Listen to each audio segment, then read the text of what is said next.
Louisiana beer reviews: spiked smoothie blueberry lemonade from Connecticut Valley Brewing Company. I got this at a local store. They had this one and the regular lemonade for 99 cents, which was significantly lower than the regular price. So 5% alcohol. This was introduced in 2021 and the regular lemonade in 2020. I would like to get a lot of their beers. If we got two, we should be able to get more because they have so many interesting stouts and India Pale Ales. I'd like to try them more than these flavored gluten-free beers. And it does not say it's a malt beverage. I think it's a sugar cane beer, meaning or cane sugar beer.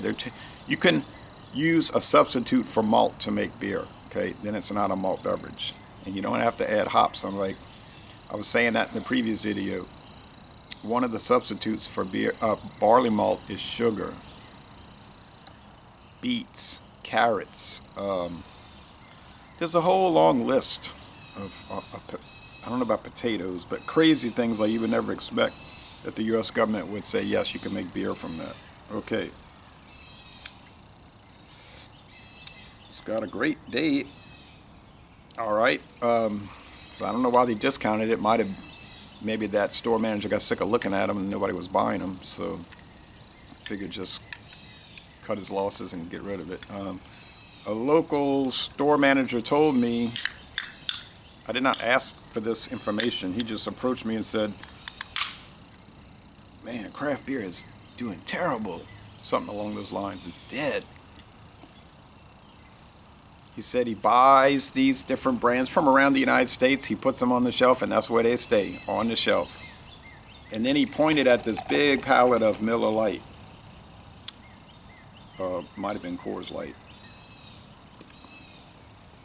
He said, you see that?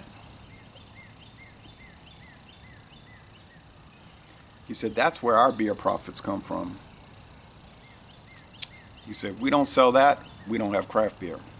In other words, the macros, the Miller Lights, the Coors Light, and so forth, that absorbs the losses, I guess, is what they're getting now from the imports and the craft beers, which I can only buy so many craft beers. I can't keep the thing going. Okay, so this is color from actual lemons and actual blueberries. So it's not certified food coloring. It's actual juice.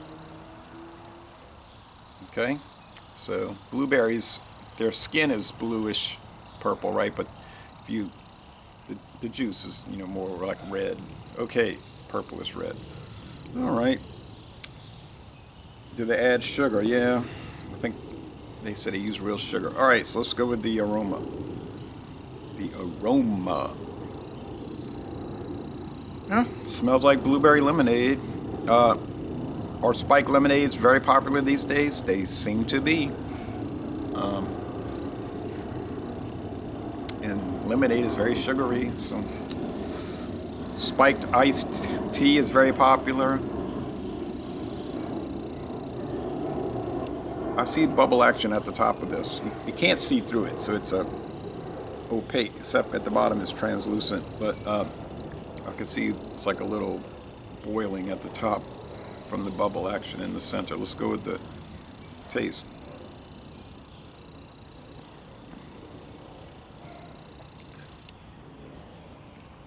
So it's very tart and very sugary. 5 out of 5 sugar cubes, 5 out of 5 lemon heads.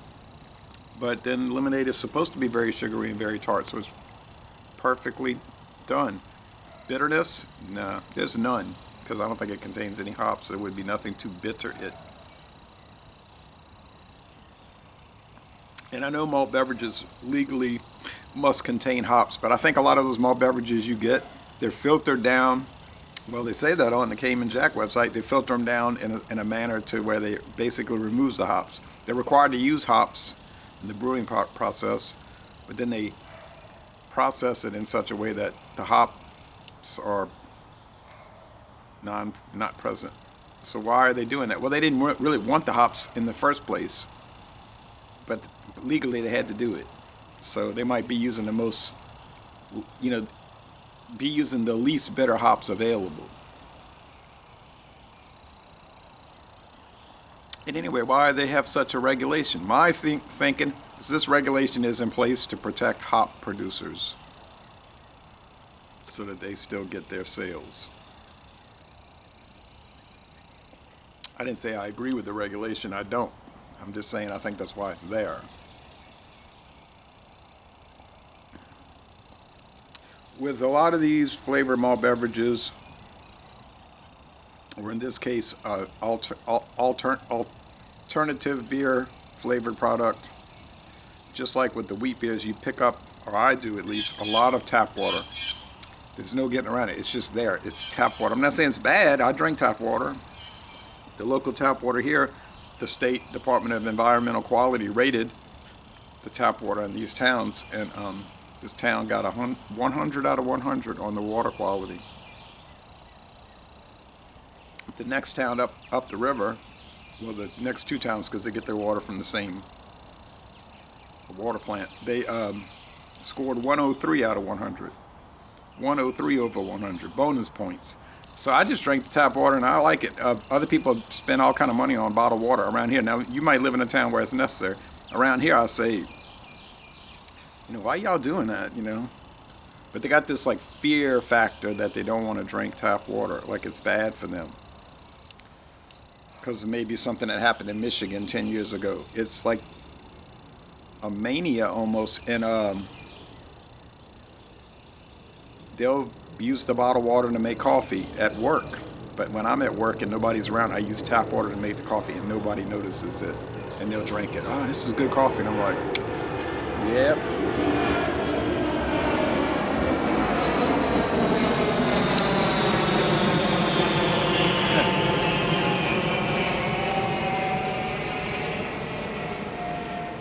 Those jet planes always circle over this yard, or at least neighborhood, but usually over this yard, to make their turn to go to the western runway at the New Orleans International Airport.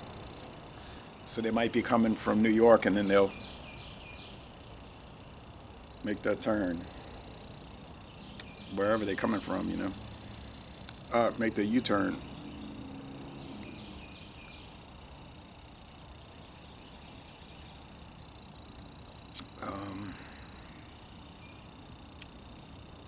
Medium body, mostly sweet finish, sweet and tart finish. So if you like dry beers, well, you wouldn't buy this anyway, right? Why did I buy this? I had some drive to drink another flavor beer? No, I didn't at all. I bought it because simply it was 99 cents. Okay, I wasn't going to pay $3.99 or $4.99, whatever they are. It might have been $4.99 for a can of this. I wasn't going to do it for something that's going to taste similar to Mike's Harder, or Mike's Hard. Mike's Hard is 5, yeah. So Mike's Hard Lemonade, which is a malt beverage base, but and I can get those for. I can get a 6-pack, 12-pack of cans, variety of those, or single flavor, depending on how you want to buy it. I get those for $16.99. This is better than those. Natural juice, natural color, real sugar, and all of that. But it's not that much better. It's not like, oh, I'm going to pay all this money so I can get something that's marginally better than the macro-produced flavor beers. It's just not going to work for me. But like I said, 99 cents, I'll do it then. And I got this wonderful pale ale from Shreveport, Louisiana. And they had those for 99. Don't know why. The cans weren't damaged. But it could have been the same story. They weren't moving. Or maybe they were, well, we don't know if they were out of date because they got no date on the can, guys, on those cans. So even the store manager would, well, he might have been able to track it because they got their little handheld device and it'll show when it got on the shelf, see, when they checked it in. So they'll know how long it's been there. And so they'll pull, but they're not going to tell me,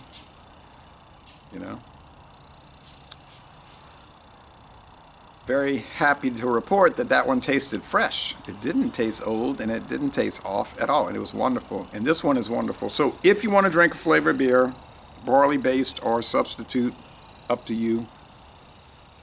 This would be one to try because it is at the upper echelon of this type of thing. So another 95, 95 out of 100, 9.5 out of 10. And yeah, I mean, you could run across some real duds. Bought that Sweet Heat variety pack from Cayman Jack. 5.8% those. Yeah, it was sweet, no doubt. But there was virtually no heat. So I don't know what the Sweet Heat was about. There was just a wisp of spiciness, but it was, to me, a failure because I was expecting heat. Now, I got the heat from the long gone now Dos Equis Pale Ale, which was only out one summer, with the fire ant tears, they called it. And that thing would really heat up your back of your throat. That thing had it going proper. I did a recent Tajin, Bud Light Mangonada Tajin. Now Tajin is so mild. I mean, their whole marketing is based on how mild it is, savory but mild. But that had more heat than the Sweet Heat, so yeah, you might want to skip that Sweet Heat.